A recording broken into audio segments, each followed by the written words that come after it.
शीश महल से इंकार। दिल्ली में मुख्यमंत्री पद की शपथ लेते ही रेखा गुप्ता ने जबरदस्त तरीके से भर दी हुंकार। क्या कहा, एक एक पैसे का हिसाब होगा। तो क्या पैसे केजरीवाल के लिए तिहाड़ के दरवाजे खुलेंगे, पूरी कहानी बताऊंगा रेखा गुप्ता के सीएम बनने तक की, और अब सीएम बनने के बाद दिल्ली में क्या करने वाली है। नमस्कार, लिबरल टीवी देख रहे हैं आप, मैं हूं आर मोहन तिवारी। दिल्ली को उनकी नई मुख्यमंत्री मिल गई है। 25 साल 27 साल के बाद भारतीय जनता पार्टी ने दिल्ली में कमल खिलाया, तो कमल से निकल कर आई रेखा गुप्ता। कई दिग्गज नाम फहरिस्त में थे, लेकिन इन दिग्गज नामों को रेखा गुप्ता ने पछाड़ दिया। A common girl from Delhi now has become the chief minister of Delhi. This is going to be the title line for BJP. Bharatiya Janata party ने अपनी लाइन बना ली है। रेखा गुप्ता को अब दिल्ली में किस तरीके से जनता के बीच में पहुंचाना है, रेखा गुप्ता के चेहरे को किस तरीके से भुनाना है।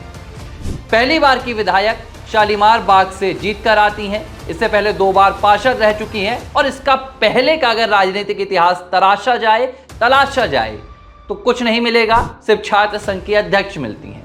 लेकिन आरएसएस की पृष्ठभूमि है, और एक जो छवि है वो निर्विवाद वाली है, निर्विरोध की छवि है, किसी तरह का दाग नहीं है दामन पर, और राजनीति में एक दमदार शख्सियत के तौर पर उभर रही हैं। रेखा गुप्ता मुख्यमंत्री पद की आज शपथ लेने वाली दिल्ली की चौथी महिला बन गई है। रेखा गुप्ता ने मुख्यमंत्री पद की शपथ लेने से पहले दिल्ली में जोरदार तरीके से दहाड़ भरी, और ये दहाड़ उनकी अरविंद केजरीवाल और उनकी पार्टी के लिए सियासत की सबसे मजबूत हुंकार बनकर साबित हो सकती है। क्या कहा रेखा गुप्ता ने?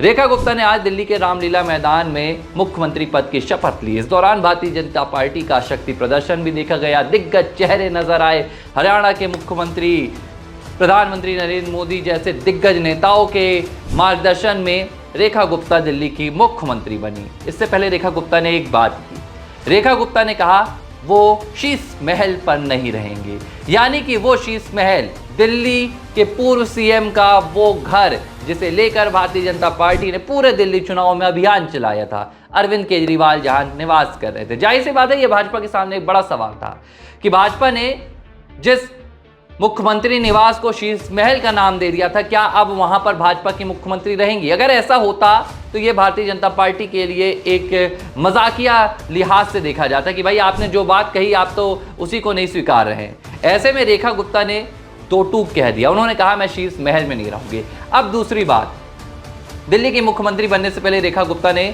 आम आदमी पार्टी को एक इशारा दे दिया है कि तैयारी कर लीजिए।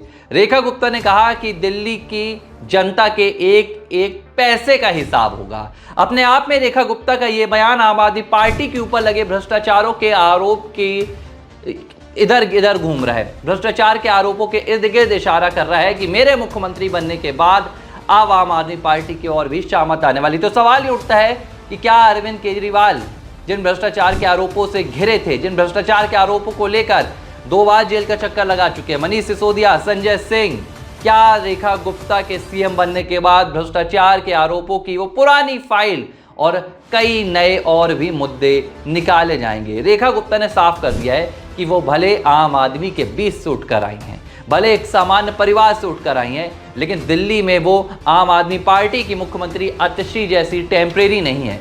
दिल्ली के लिए वो सिर्फ एक चेहरा नहीं है, बल्कि एक दमदार मुख्यमंत्री की भूमिका निभाएंगी। दिल्ली में रेखा गुप्ता के सामने कई बड़ी चुनौतियां भी हैं, जिन्हें उन्हें पूरा करने के लिए मशक्कत भी करनी पड़ेगी। चाहे वो महिलाओं को 25 रुपये हर महीने देने का भाजपा का वादा हो, या आयुष्मान भारत जैसी योजनाओं का दिल्ली की जनता को उसका लाभ पहुंचाना हो, या यमुना का साफ सफाई का पूरा मसला हो। ये पूरे वो मुद्दे थे जिनकी दम पर दिल्ली में भारतीय जनता पार्टी ने सत्ता हासिल की है, और अब ये तमाम मसले रेखा गुप्ता के सामने चुनौती भी बनकर सामने आएंगे। लेकिन जिस लिहाज से रेखा गुप्ता को विधायक दल का पहले नेता चुना गया, इसके बाद उन्होंने मुख्यमंत्री पद की शपथ ली, और अब उन्होंने दिल्ली में अपने विपक्षी दलों पर हुंकार भरना भी शुरू कर दिया। साफ तौर पर यह देखा जा सकता है कि रेखा गुप्ता एक नाम मात्र की मुख्यमंत्री नहीं रहने वाली हैं। रेखा गुप्ता आतिशी जैसे एक टेम्परेरी और स्टाम्प वाली मुख्यमंत्री बनकर नहीं रहने वाली हैं। रेखा गुप्ता दिल्ली में एक ऐसी मिसाल पेश करने के लिए तैयार है जो दशकों की राजनीति में याद की जाएगी।